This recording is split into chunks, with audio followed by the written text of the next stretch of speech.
Alhamdulillahilladzi arsala rasulahu bil huda wa dinil haqq liyudhhirahu 'ala dini kullih wa kafa billahi syahida.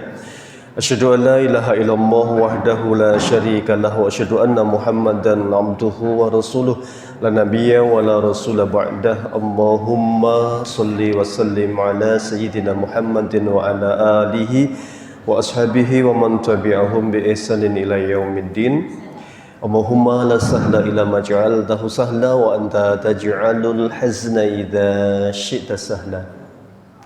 Amma ba'du, jamaah salat maghrib, Bapak Ibu yang berbahagia, alhamdulillah malam hari ini kembali dimudahkan Allah Subhanahu wa taala untuk hadir di masjid yang kita cintai ini, melaksanakan kewajiban kita salat maghrib berjamaah dan ditambah kewajibannya dengan mengkaji ayat-ayat Allah, mempelajarinya, karena ini bagian dari kewajiban thalabul ilmi faridatun ala kulli muslimin, bahwa belajar itu hukumnya faridah, wajib bagi orang Islam laki maupun perempuan ya. Semoga malam ini malam yang mubarak, penuh berkah, hadirnya kita diberi oleh Allah Subhanahu wa taala ilmu yang manfaat, dimudahkan mengamalkan, dan semoga istiqomah dalam beramal soleh. Amin ya rabbal alamin. Masih mengkaji surat Qaf ya. Kemarin membahas terakhir ayat 23 ya.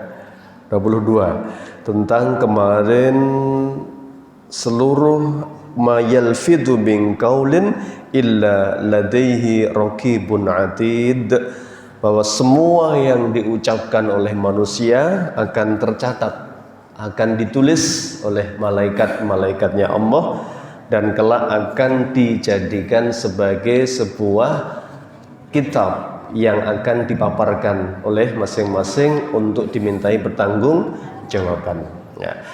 Nah, ayat 23 sampai 29 ini membicarakan tentang peristiwa hari hisab, hari pembalasan ya.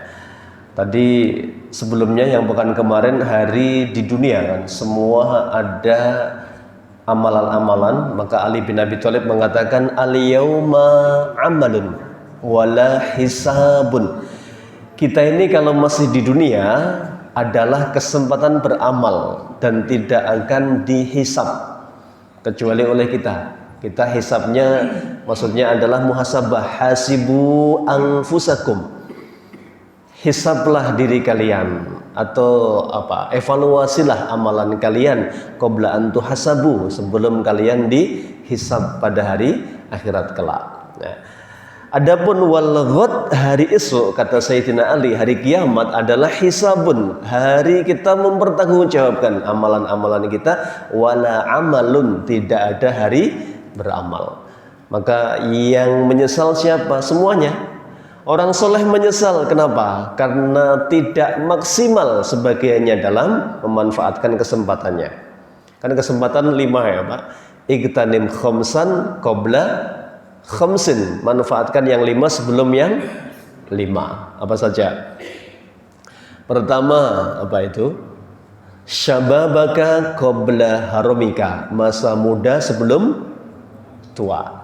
Nah, ini masa muda tidak akan kembali. Bahkan waktu itu terus berjalan, kita mendekat kemana? Ke kematian, kan begitu.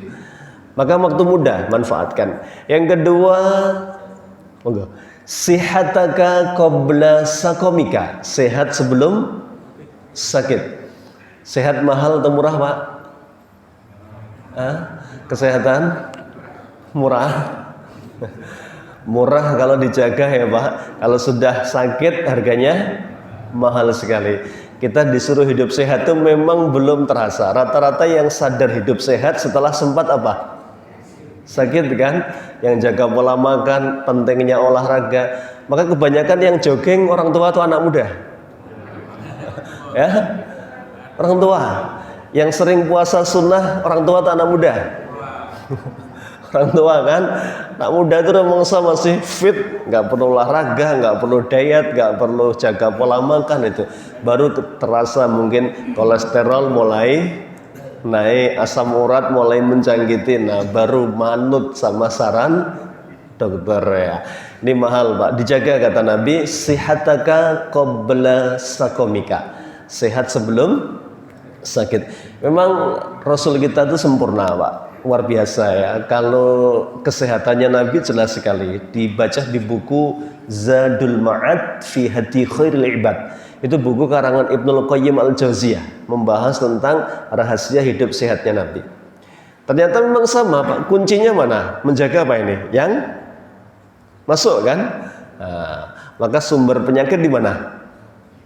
Di perut memang begitu kan, pola makan itu nomor satu itu memang Rasulullah ya. Maka ada larangan makan berbarengan antara yang dihasilkan oleh gunung dan laut, itu ternyata ada kajiannya semua kan ya. Kemudian juga dilarang tidur setelah makan, ini belum sempat diolah. Nah, kemudian ya, kalau mau ngikutin pola Nabi kita berubah total ini. Nabi makan malam jam berapa Pak? Nabi makan malam. Nggak ada makan malam Nabi itu, makannya makan apa? Makan kurma. Makan sore ya Pak. Ya bil ghudwi wal asal ya. Sorenya itu adalah ya menjelang maghrib jam-jam 5 barangkali.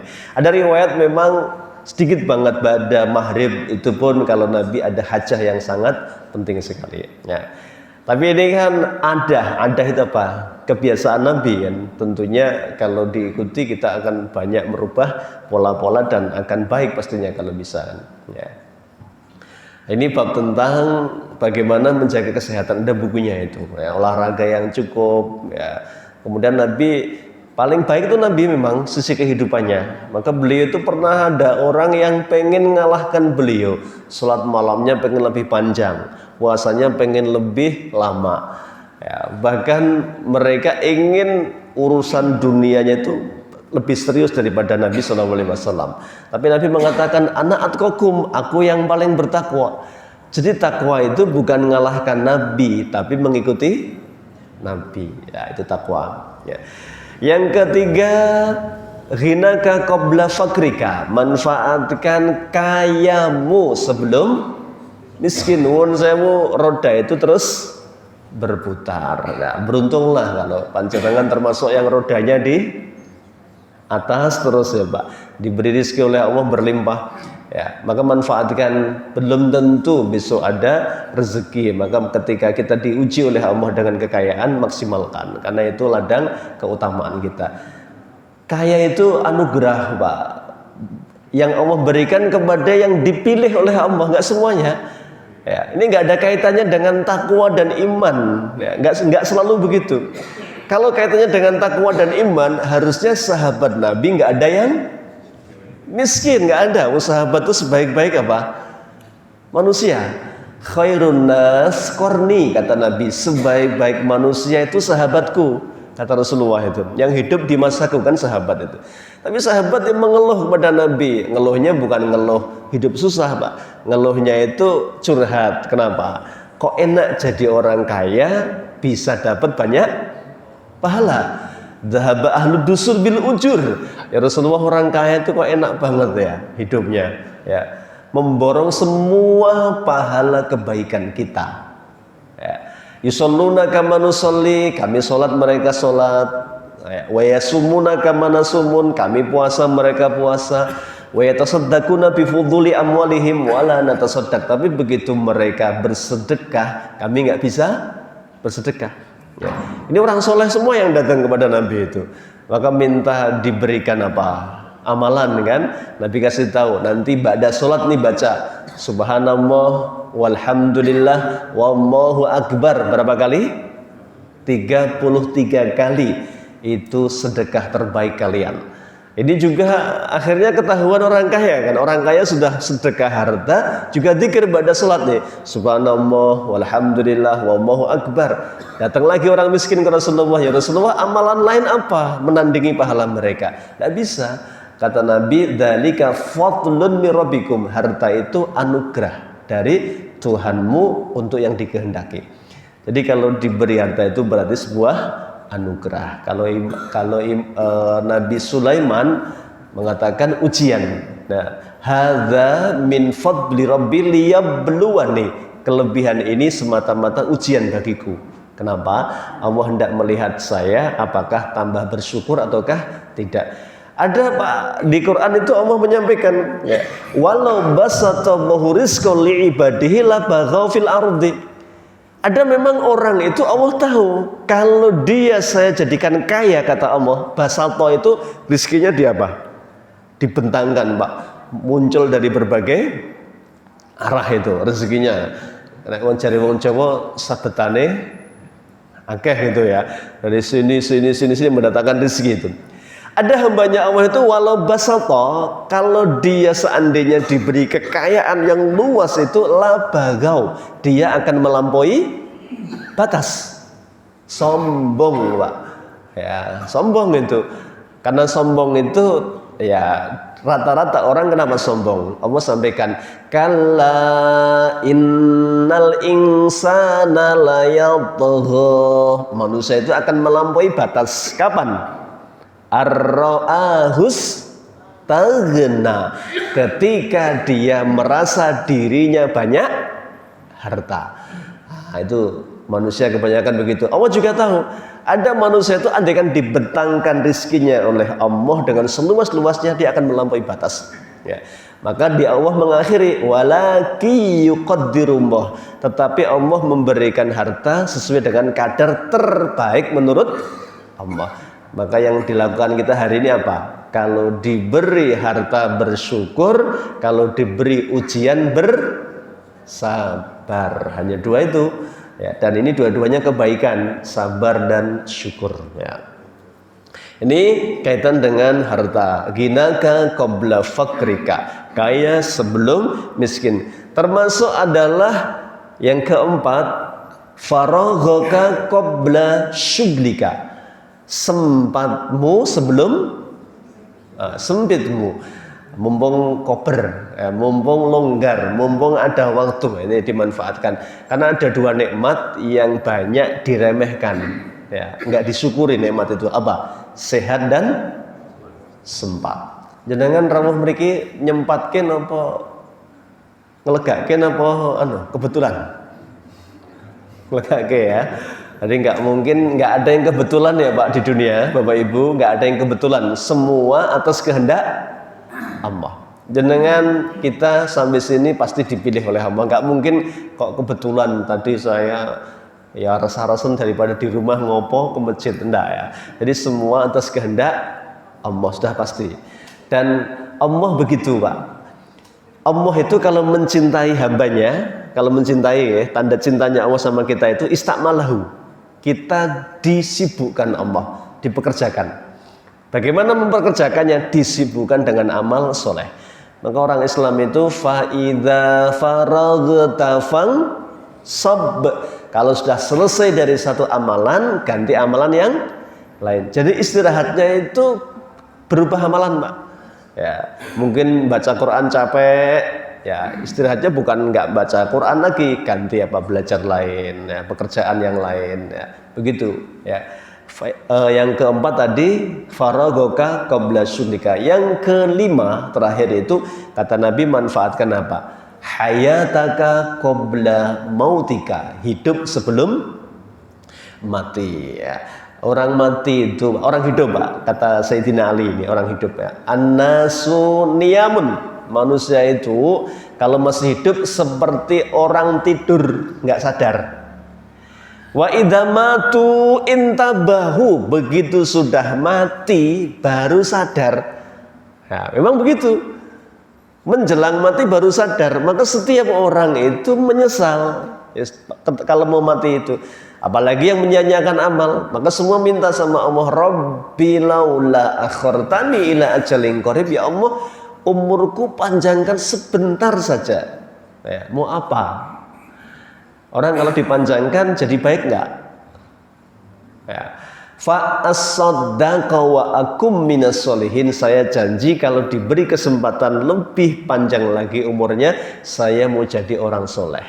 Kira-kira Pak, orang yang minta itu dipanjangkan jadi soleh apa tetap?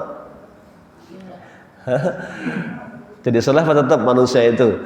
Allah itu ngerti, maka Allah sampaikan ya. Wallahu khabirum bima ta'malun. Allah tuh ngerti model-model hambanya jenenge menungso iki dipantambah piro wae kelakuane sama Pak, nggak akan berubah manusia itu.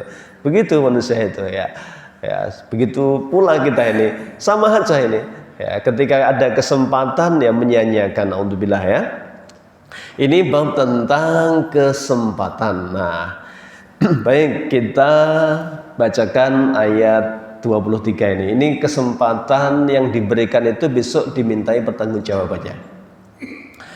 Wa qala qarinuhu hadza ma ladayya atid alqiya fi jahannam kulla kaffarin anid manna'in lil khairi mu'tadim murib alladzi ja'ala ma'allahi ilahan akhar fa'alqiyahu fil 'adzabis syadid.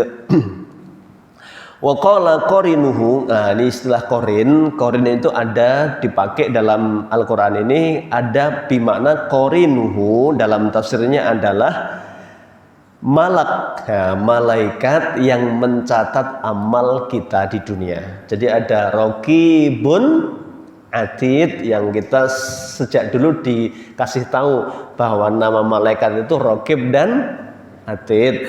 Tapi dalam keterangan tafsir itu bukan nama.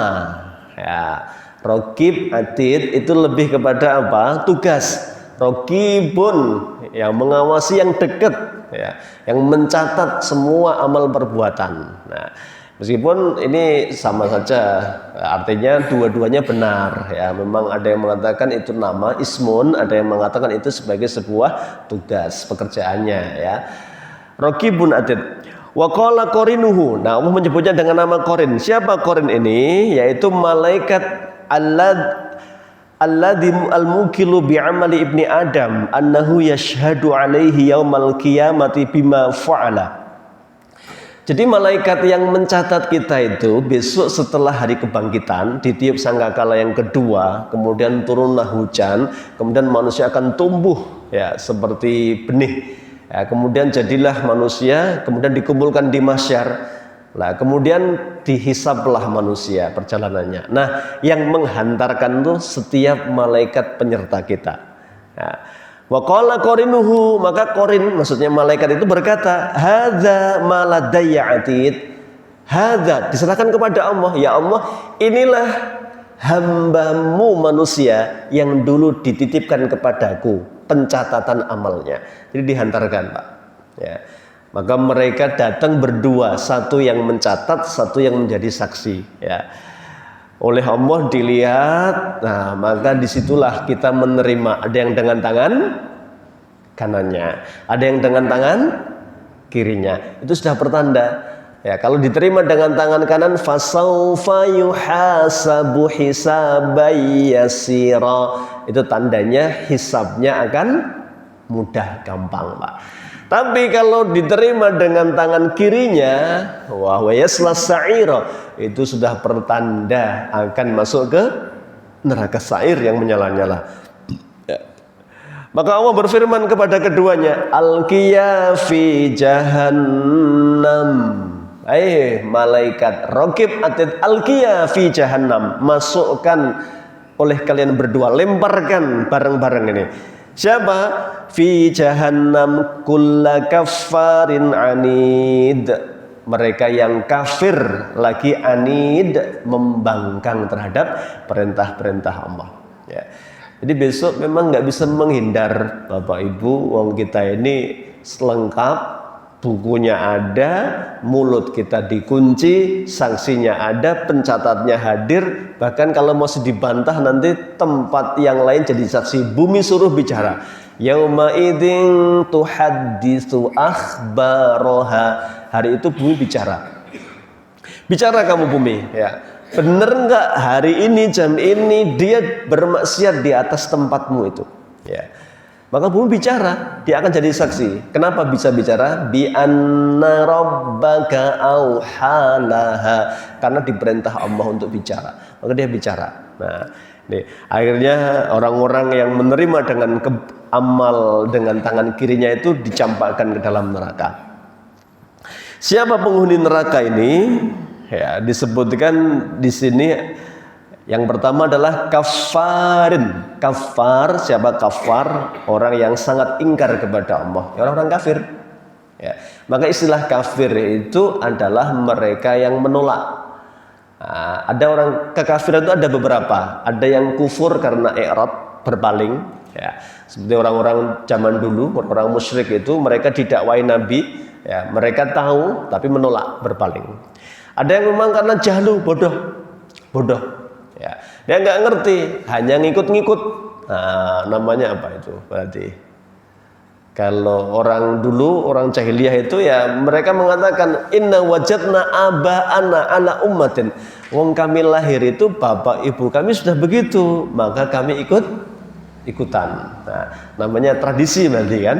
Ya, mereka menyalahkan apa ngikutin nenek moyangnya mereka. Ya, Allah tidak mau alasan-alasan yang begitu itu. Yang kedua, anid. Siapa anid? Mereka yang ngeyel. Nah, ini makanya ingkar kekafirannya karena ingkar kepada perintah Allah Subhanahu wa taala. Manna'il lil khair, manna'il lil khair, ya. Yang apa? Manna' dalam tafsirnya manna'il khair, ada banyak ini. Al khair itu semua kebaikan. Nah, dia meninggalkan semua kebaikan. Maksudnya adalah perintah-perintah yang wajib. Yang paling menentukan itu sholat Bapak. Ya. Jadi sholat itu barometer. Kata Rasulullah, dari sekian banyak amal soleh yang dihisab pertama apa? Sholat. Maka sholat ini yang paling menentukan, Pak. Maka pendidikan yang paling mendesak untuk disampaikan kepada anak-anak bukan soal ya dunia, tapi soal pendidikan sholat. Bahkan sejak usia berapa? Suruh sholat, perhatiannya. Muru auladakum bis sholati wa hum abna'u sab'i sinin. Perintahkan anakmu sholat di usia berapa? 7 tahun. Ini kelas 1 SD sekarang, Pak. Sudah harusnya nuwun sewu, anak laki-laki kita 7 tahun itu sudah dibiasakan, diingatkan sholatnya. Ya. Kalau bapaknya sempat diajak ke masjid, dia sudah mumayyiz, sudah bisa dihadirkan di masjid. Nah, kemudian kalau yang perempuan sudah dibangunkan lalu subuh sholat sama bundanya, karena sebaik-baik sholatnya wanita di mana? Di rumahnya, ya. Tapi kalau mau ke masjid menjadi syiar, jangan dilarang selama dari apa? Fitnah, ya, tidak menimbulkan fitnah. Ya, tidak boleh melarang wanita ke masjid. Hanya kita perlu sampaikan tempat terbaiknya di rumah, kecuali ada hajat, ya, kayak pas kajian ya gini ya, hajat itu termasuk yang diperbolehkan. Ini manna'il khair, maka dia ya, tidak melakukan kebaikan-kebaikan. Ya tadi yang wajib-wajib dulu, Pak. Karena ini yang paling menentukan itu yang wajib dulu. Ya. Puasa sebentar lagi insya Allah, kurang berapa hari puasanya? 60 hari. Ya. Kemudian zakat, ini juga bagian dari kewajiban, termasuk haji. Haji wajib, Pak, haji itu. Ya, perihal jenengan berangkatnya kapan itu soal lain ya. Kalau kita sudah diberi rizki oleh Allah, maka kewajiban kita apa? Ya daftar kan gitu ya. Karena ini hukumnya wajib. Wajib bagi siapa? Man istata'a ilaihi sabilan, yang mampu ke sana. Ya, sekarang itu ada yang mampu secara materi, tetapi tidak mampu secara usia barangkali ya. Ada yang mampu secara usia, belum mampu secara materi. Ada yang materi mampu, usia masih muda, tapi belum ada kemauan. Nah, ini ya kemauan. Maka ini juga macam-macam kan, kalau belum dikehendaki oleh Allah itu selalu ada aja ya alasan-alasan di baliknya. Mu'tadin apa mu'tadin, yang melampaui batas. Nah, murib, yang senantiasa ragu-ragu. Syak itu ragu-ragu. Syakun fi amrihi, muribun liman nadhara fi amrihi. Ini orang yang selalu ragu-ragu. Alladzi ja'ala ma'allahi ilahan akhar. Ya, mereka yang menjadikan Allah selain Allah sebagai tandingan. Nah, ini maksudnya musyrik. Jadi orang musyrik itu paling berat hukumannya. Ya, Allah nggak akan mengampuni. Allah ampuni semua dosa, Pak. Jadi kalau dosa yang lain itu tahta masyiatillah. Ahlussunnah wal jamaah itu tidak pernah membolehkan ya mengklaim orang yang mati itu pas yang berbuat maksiat pasti masuk neraka. Belum tentu, karena rahmatnya Allah itu wasi'at kullasyai.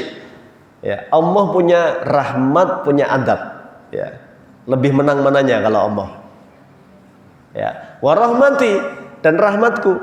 Maka nanti neraka juga sama. Neraka sama surga itu besok jidal. Apa jidal ini? Adu argumentasi. Neraka juga begitu. Maka neraka akan mengatakan gini, ya. Iftakharatil jannatu wan nar. Ya, neraka sama surga itu berbantah-bantahan itu. Ini makhluk, Pak, bisa bicara kan, semua makhluk itu. Wah, neraka itu besok ditanya sama Allah. Nanti ayat berapa ya ini? Ayat Halim talakti, begitu Allah bertanya kepada neraka. Ya. Halim talakti, apakah kamu sudah penuh wahai neraka? Kemudian neraka menjawab kan, hal min mazid, apa ada tambahan lagi ya Rabb, ya Allah, begitu. Jadi neraka bisa bicara nanti. Oh, ini ayat yang ke-30. Yauma naqulu li jahannam, hari itu Allah bertanya kepada neraka, ya. Halim talati, kamu sudah penuh belum neraka? Ya. Neraka menjawab watakul, dan menjawablah neraka, hal min mazid, apa ada tambahan lagi ya Allah? Apa ada tambahan lagi ya Allah? Kemudian Allah perintahkan malaikat untuk mengambil siapapun yang punya iman meskipun sebiji zarah atau sawi. Maka begitu sudah tidak ada yang punya iman, Allah masukkan kodama, ya, telapak kakinya Allah ke dalam neraka. Maka neraka menjadi penuh sesak. Kemudian ketika itulah Allah nanti menutup neraka. Nah, kita memang kalau ada akidah Ahlussunnah wal Jamaah itu, Pak, ya, percaya tanpa tamsil. Tamsil itu apa? Menyerupakan. Tentu kaki Allah nggak sama dengan kaki manusia. Ya. Ini bab tentang nanti neraka berdebat itu sama surga. Wa qalat faqalatin nar, maka neraka berkata, ya Rabbi, ya. Ya Rabbi, ya Allah, yadkhuluni al-jabbabarah wal mutakabbirun wal mulukul wal ashraf. Ya Allah, kenapa penghuniku kebanyakan orang-orang yang sombong? Nah, para penguasa, mutakabbir yang sombong, ya. Al-muluk, apa muluk? Muluk. Malik, apa malik? Raja. Muluk, raja-raja itu, para penguasa-penguasa itu, ya. Wal ashraf, apa? Ashraf, ya. Ashraful anbiya, kita sering mendengar kan, apa? Ashraful, yang paling mulia. Ini orang-orang yang mulia semua, ya, kebanyakan itu. Maka neraka, ya Allah, kenapa penghuniku kebanyakan orang-orang sombong, penguasa-penguasa yang zalim, orang-orang kaya yang menyombongkan diri, orang-orang yang terpandang menyombongkan diri, begitu, ya. Wa qalatil jannatu, adapun jannah berkata, jannah itu surga, dia berkata, ya Rabbi, yadkhuluni du'afa abil fuqara wal masakin. Ya Allah, kenapa penghuniku kebanyakan orang-orang du'afa? Apa du'afa? Du'afa, dhaif, lemah. Du'afa itu orang-orang yang lemah, tertindas, ya. Fuqara, apa fuqara? Fakir dan miskin, itu, ya. Wal masakin, dan orang-orang miskin. Fayaqulu Allahu tabaraka wa taala, Ini Bapak Ibu jangan diartikan bahwa orang kaya susah masuk surga ya. Karena ada hadis yang palsu yang sering buat meden-medeni. Aja sugih-sugih engko kaya Abdurrahman bin Auf, masuknya surga dengan merangkak-rangkak itu ya. Enggak mungkin, Pak. Abdurrahman bin Auf itu Nabi sudah menggaransi. Abdurrahman bin Auf ya. Nabi sudah bersabda, al-ashrah, ada 10 orang yang masih hidup ketika Nabi masih hidup. Nabi bersabda semuanya di surga. Abu Bakar fil jannah, Umar fil jannah, Utsman fil jannah, Ali fil jannah, Tolha fil jannah, Zubair fil jannah, kan, Abu Ubaidah ibnul Jarrah fil jannah. Kemudian Sa'id bin Zaid ya, Sa'id bin Zaid ya, dia fil jannah. Kemudian Abdurrahman bin Auf fil jannah ya. Ini orang-orang yang sudah dipastikan surga. Tidak mungkin ya, ketika ada hadis yang tidak logis itu harus diteliti. Ternyata hadisnya adalah maudhu, palsu tuh ya. Nah, kenapa tadi bab tentang surga dan neraka berjidal itu Allah ingin menyampaikan bukan babnya orang kaya susah masuk surga, enggak. Babnya adalah Allah mengatakan fayaqulu Allahu tabaraka wa ta'ala. Ketika neraka dan surga saling berdebat tentang penghuninya, Allah kemudian bicara. Fayaqul, maka berkatalah Allahu tabaraka wa ta'ala linnar, kepada neraka, anta adabi usibu bika man asya. Neraka, kamu itu adalah murkaku ya, murkaku. Aku akan adab siapapun yang aku kehendaki denganmu ya. Jadi siapa yang dikehendaki, Pak. Makanya ada orang yang Masya Allah besok dapat rahmatnya Allah ya.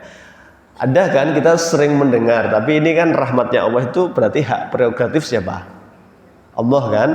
Nah, contoh tadi di beberapa keterangan itu ada yang berjidal. Jidal itu padu, Pak, di hadapan Allah itu ya, sampai Allah tertawa ya, yadhaq, tertawa kan. Tapi kita nggak boleh bayangkan gimana sih ketawanya Allah, ya sudah diterima saja secara lettered begitu. Allah tertawa kepada siapa? Ada 2 hamba yang berjidal itu. Yang satu itu dulu zalim, Pak. Yang satu terzalimi. Ini dituntut. Dia nggak mau, kasihan pokoknya. Ini sudah dosanya tadi, pahalanya tadinya banyak habis dibagi-bagi. Kemudian dosanya ternyata apa? Makin menumpuk kan. Masih ada yang nggak kasihan pokoknya itu. Dituntut sampai ribut itu. Nah, kemudian Allah datang menengahi ya. Irfa' ra'saka. Kamu angkat kepalamu. Kepada yang nuntut itu ya, dia melihat ke atas itu ya. Dia melihat bangunan di surga itu mewah sekali. Dia kemudian bertanya, li ayyi nabiyyin hadza ya Rabb? Li ayyi siddiqin hadza ya Rabb? Ya Rabb, ya Allah, itu untuk nabi siapa? Kok semewah itu tempat tinggalnya? Itu untuk orang jujur yang mana? Siddiq yang mana? Demikian mewahnya. Itu untuk orang yang mati syahid yang mana? Itu untukmu kalau kamu mampu memenuhi syaratnya ya, itu untukmu. Apa syaratnya ya Allah? Ya, Allah mengatakan maafkan saudaramu itu ya, itu jadi tiketmu untuk masuk ke surga itu. Dia mengatakan ya Rabbi, sudah saya maafkan. Kemudian kata Allah, gandeng saudaramu itu yang dulu zalim sama kamu, fadkhula al jannah, masuklah kamu berdua ke dalam surga. Itu namanya rahmatnya Allah, Pak. Jadi nggak selalu pasal-pasal tentang siapa berbuat dosa pasti fajazauhu jahannam ya. Karena ada peristiwa dulu di bai'ah sama Nabi. Bai'ah itu apa? Sumpah setia. Setelah masuk Islam di bai'ah sama Nabi, kalian saya bai'ah untuk tidak satu menyekutukan Allah, tidak membunuh, tidak berdusta, tidak berzina, tidak mencuri. Ini hal-hal yang dilarang agama. Kalau kami tepati, apa pahalanya, apa upahnya ya Rasulullah? Falakumul jannah, kalian akan dijamin surga. Kalau kami melanggar, sudah bersumpah tidak berzina, ternyata lalai berzina, tidak membunuh, ternyata khilaf membunuh. Ya, tidak pengen zalim, ternyata menzalimi. Apa? Kalau ada hukuman Islam di dunia ditegakkan, itu jadi penghapus dosa kalian. Maka di zaman Nabi ada orang zina nggak konangan datang ke Nabi minta dia apa? Dihukum. Kenapa? Karena hukuman Islam itu menghapus dosanya. Pak, dia datang ke Nabi itu. Nabi meskipun ingin sekali, mbok jangan ngaku begitu ya, mbok kamu cukup istighfar sama Allah. Enggak. Maka Nabi sampai 4 kali kan, ya baru respon. Datang pertama kali Nabi pura-pura nggak dengar, kedua pura-pura nggak dengar, tiga pura-pura nggak dengar, begitu 4 kali Nabi baru serius nih berarti. Nah, orang ini Nabi baru nanya, kamu tahu zina apa? Ya, barangkali cuma bergumul, berciuman. Enggak ya Rasulullah, saya tahu zina apa. Kalau timba sudah masuk ke dalam sumur. Ditanya, kamu sudah nikah? Sudah. Maka dirajam orang ini. Ya, begitu ada yang tidak terima, nuwun sewu, dia malah goblok-goblok kan nyalahkan. Dia tuh gimana sudah ditutup aibnya selama malah cerita sekarang dirajam seperti anjing sampai mati seperti ini. Nabi mengatakan, jangan kamu bicarakan keburukannya, sungguh taubatnya, sungguh dia telah taubat dan diterima oleh Allah taubatnya. Ya. Itu kalau dihukum di dunia dengan aturan Islam menghapus semua dosanya. Kalau tidak dihukum ya Rasulullah, kalau nggak dihukum fahisabuhu anallah, besok terserah Allah. Insya'a adzabahu, kalau Allah berkehendak ya diazab di neraka. Insya'a ghafarahu, kalau Allah berkehendak dengan rahmatnya dia akan diampuni oleh Allah Subhanahu wa taala. Jadi rahmatnya Allah itu jauh lebih luas. Nah, maka neraka dikatakan kamu itu memang tempat murkaku. Ya. Wa qala lil jannati, kemudian kepada surga Allah berkata, anta rahmati, kamu adalah rahmatku. Wa rahmati wasi'at kullasyai', dan rahmatku itu mencakup semua hal. Nah, maka ada orang-orang yang tadi Pak, harusnya dia di neraka nggak jadi karena rahmatnya Allah. Ada yang baru husnudzon sama Allah. Apa husnudzon itu? Berbaik sangka itu kan. Ya, kemudian Allah tahu. Ada bahkan bapak yang besok masuk surga itu, di dalam kisah hadis yang sahih itu, dia ini tahu Allah Maha Kuasa, ya. Cuman dia karena takut itu dia melakukan hal-hal yang dia sebenarnya tahu nggak mungkin bagi Allah, nggak mampu itu. Dia pesan sama anaknya, besok nek bapak mati, tolong diobong. Ya, kayak orang apa ini? Konghucu apa yang diobong? Hindu mungkin ya. Bapak tolong nanti diobong, kemudian debunya itu kamu sebar ke laut. Apa Pak? Larung namanya. Ya, sebar ke laut, ya. Orang ini besok di hadis yang sahih itu dibangkitkan oleh Allah. Dibangkitkan oleh Allah itu. Dibangkitkan oleh Allah, ditanya, "Kenapa kamu berwasiat seperti itu? Apakah kamu tidak yakin dengan kemampuanku?" kata Allah. Ya, dia mengatakan, "Bala ya Rabb, saya tidak meragukan kemampuan Engkau ya Allah. Wa inni khasyituka, saya melakukan itu karena saya takut dosanya banyak." Ya, kemudian saya berpesan kepada anakku untuk ditebarkan debunya biar tidak bisa dibangkitkan. Ya, ternyata engkau bangkitkan. Itu semata-mata bukan aku meragukanmu, tapi karena takutku kepadamu. Rasa takut itu mendatangkan rahmatnya Allah. Kemudian Allah ampuni, dia dimasukkan ke dalam surganya Allah Subhanahu wa taala. Maka benar para ulama mengatakan la saghirata ma'al israr. Dosa kecil itu menjadi besar kalau diremehkan dan dilakukan terus menerus, Pak. Ora apa-apa mung dosa cilik misalnya, ya. Wala kabirata ma'al istighfar, dan Allah nggak menganggap dosa itu gede andaikan dia mau minta ampun kepada Allah, ya. Maka di hadis qudsi itu sampai disampaikan, ya ibadi wahai hambaku, kamu kalau datang kepadaku dengan segunung dosa, kamu taubat, memohon ampun kepadaku, aku sambut dengan segunung ampunan maghfirah untukku. Jadi Allah begitu. Gak kayak manusia ya Pak. Manusia ngasih batasan berapa kali? Batasnya berapa kali kalau ada orang salah sama kita? Kamu sudah 3 kali ini tak hitung itu ya. Tiada kesempatan yang keempat ya. Allah enggak Pak ya. Sampai nafas belum sampai mana ini? Tenggorokannya kan. Allah nunggu ini. Mau taubat enggak? Taubat enggak? Ini rahmat Rasulullah itu difirmankan oleh Allah, wa ma arsalnaka illa rahmatan lil alamin. Rahmatnya Allah itu datang karena diutusnya Rasul. Ya, rahmatnya untuk siapa? Semuanya, Pak, tadi kan. Wasi'at kulla syai', mencakup semuanya. Orang mukmin, masya Allah, dapat rahmat, Pak. Kita bayangkan kalau jadi umatnya Nabi Musa. Nah, kalau ada dosa yang besar, tobatnya bagaimana? Suruh bunuh diri, Pak, itu. Wah, suruh bunuh diri itu. Suruh manggil pisau, suruh nancapkan ke badannya masing-masing. Bani Israel begitu tobatnya itu dulu. Ya. Zaman dulu kaumnya Nabi Soleh misalnya membangkang kepada Nabi Soleh, dilarang membunuh unta, untanya dibunuh. Nah, yang terjadi apa? Allah biarkan mereka hidup. Ya, setelah peristiwa itu 3 hari berikutnya kan, kemudian Allah mengirim adab kepada mereka dengan suara yang kenceng banget sehingga semuanya mati, kaku.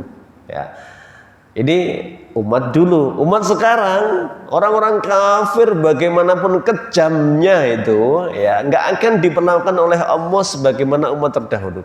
Ya, misalnya Yahudi itu, Yahudi.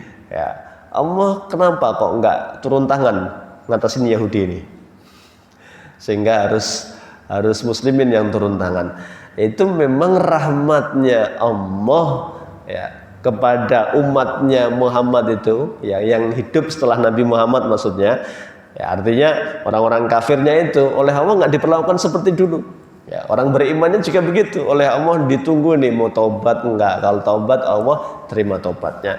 Maksiat lagi, taubat lagi masih diterima oleh Allah Subhanahu wa taala. Cuman tadi ya, Allah itu tidak melihat besar kecilnya, tapi melihatnya adalah sikapnya, ngeremehkan apa enggak itu. Maka dosa kecil yang diremehkan itu lama-lama menjadi murkanya Allah.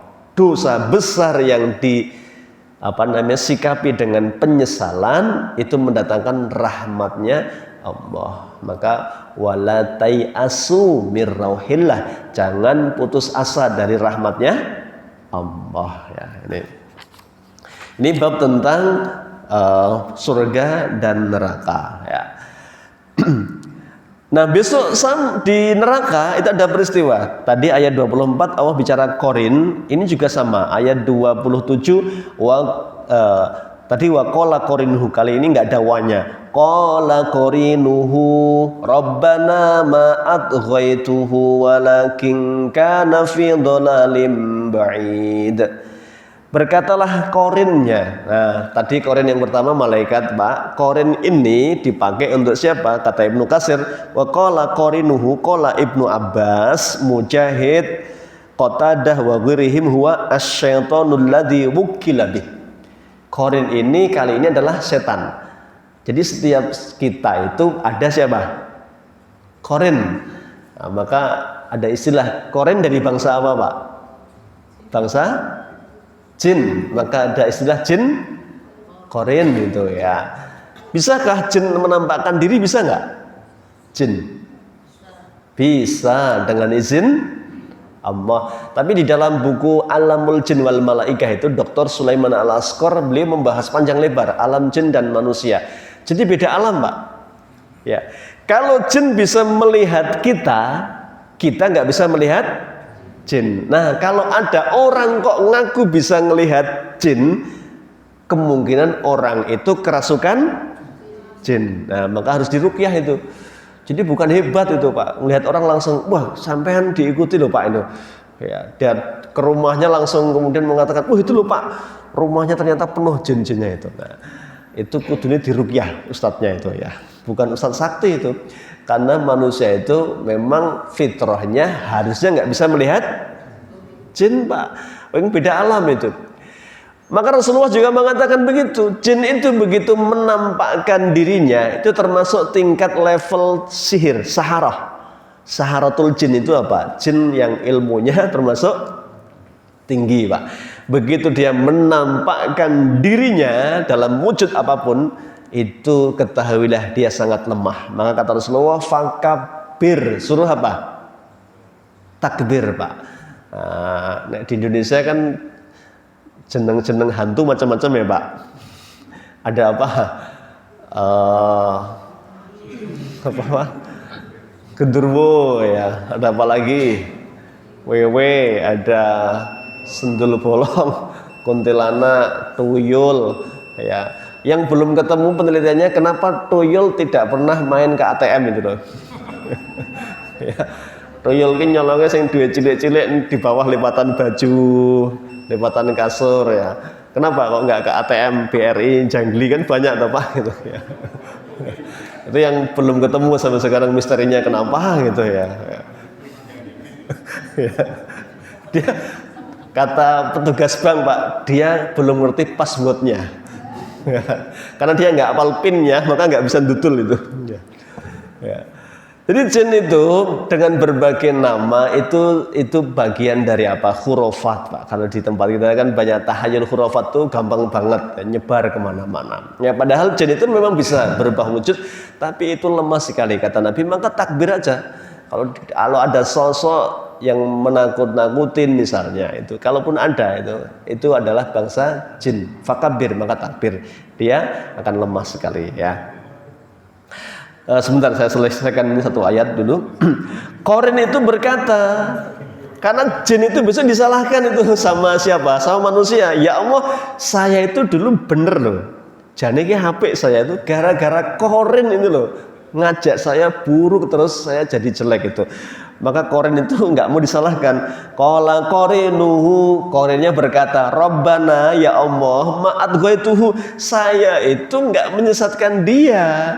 Ya, walakin kana fi dhalalim ba'id, cuman dia itu yang gampang dipengaruhi.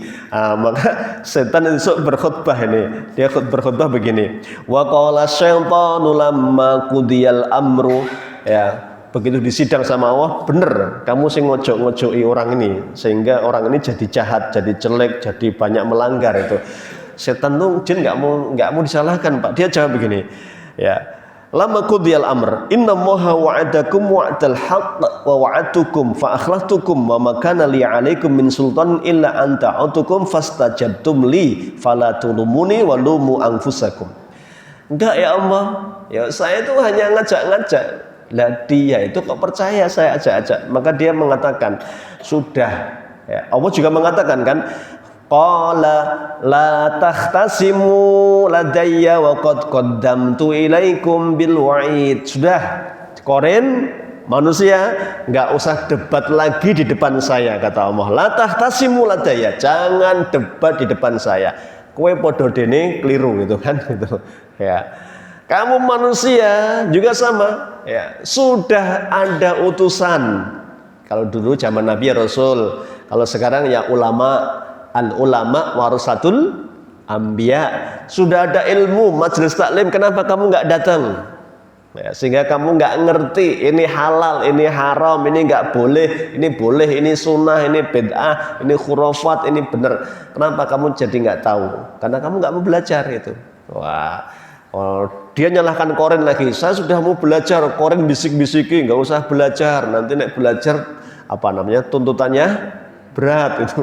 Nah, itu Qarinnya juga mengatakan, ndak, ya saya itu hanya ngajak dan kamu kok mau tak ajak. Ya, maka Qarin juga mengatakan, fala talumuni, sekarang ndak usah nyalahkan saya, ya maka salahkan dirimu sendiri. Saya nggak bisa bela kamu, kamu juga nggak bisa bela saya. Ya sudah di neraka itu, ya. Maka yang ada adalah apa? Saling menyalahkan. Maka Allah mengatakan, ma yubaddalul qawlu ladayya wa ma ana bidzallaminil abid, keputusanku tegas, tidak akan aku rubah kata Allah, ya. Wa ma ana kata Allah, dan aku tidak pernah berbuat zalim. Artinya segala perbuatan yang kamu lakukan murni tercatat itu perbuatanmu, nggak ada tambahan, nggak ada pengurangan. Jadi nggak zalim Allah itu. Allah nggak mungkin nggak salah kok, dihitung salah nggak mungkin, ya. Allah nggak pernah menzalimi. Kalau ada kebaikan Allah hargai. Maka orang-orang kafir itu di zaman Nabi dulu banyak yang kaya, ada yang baik. Aisyah nanya, ya Rasulullah, orang baik yang kafir itu masuk surga apa enggak? Enggak, kata Nabi. Enggak. Aisyah nanya, di mana letak keadilan Allah? Ini orang baik, suka membantu kita, kok masuk neraka? Namanya Ibnu Jada'an, zaman Nabi, tetangga Nabi, orang baik. nggak mau masuk Islam. Baik banget itu. Kemudian Nabi menjawab, keadilannya Allah kamu mau tahu? Kamu lihat surat Az-Zilzalah ayat terakhir 2. Faman ya'mal misqala dzarratin khairan yarah wa may ya'mal misqala dzarratin syarran yarah. Siapa yang berbuat kebaikan akan melihat balasannya. Melihat itu yarahu fid dunya wal akhirah. Maka setiap orang yang tidak beriman, semua kebaikannya dibalas di dunia dengan sempurna. Agar menghadap Allah tidak ada kebaikan yang belum dibalas di dunia. Itu keadilannya Allah. Kamu lihat kan, Ibnu Jad'an itu makin baik sama kita, makin kaya, makin mulia hidupnya. Tapi dia nggak beriman. Kemuliaan dan kekayaan itu balasan dari perbuatan baiknya dia. Itulah keadilannya Allah, kata Aisyah. Kenapa dia nggak masuk surga? Dia nggak punya kunci. Kuncinya surga apa? La ilaha illallah. Nggak punya kunci nggak bisa masuk lah, gitu ya. Baik, selesai ini ayat ke-29. Ya, berikutnya nanti ini terakhir, insyaallah sekali lagi membahas tentang apa ini? Amalan-amalan penghuni surga dan nikmat-nikmat yang akan didapatkan oleh penghuni surga. Nanti di surga itu macam-macam lah. Orang ibu-ibu tiba-tiba minta, ya Allah, kulo kangen pengen bayi. Wah, langsung hamil, melahirkan, menyusui di satu waktu itu. Nah, pokoknya nanti hadis-hadisnya banyak ini sahih. Bisa disimak juga di buku Hadil Arwah ila Biladil Afrah, itu tentang tamasya ke surga, nikmat surga dan amalan-amalan menghantarkan ke surganya Allah. Barakallahu fikum. Kita akhiri dengan kafaratul majlis. Subhanaka Allahumma wa bihamdika asyhadu an la ilaha illa anta astaghfiruka wa atubu ilaik. Billahi taufiq wal hidayah. Wassalamualaikum warahmatullahi wabarakatuh.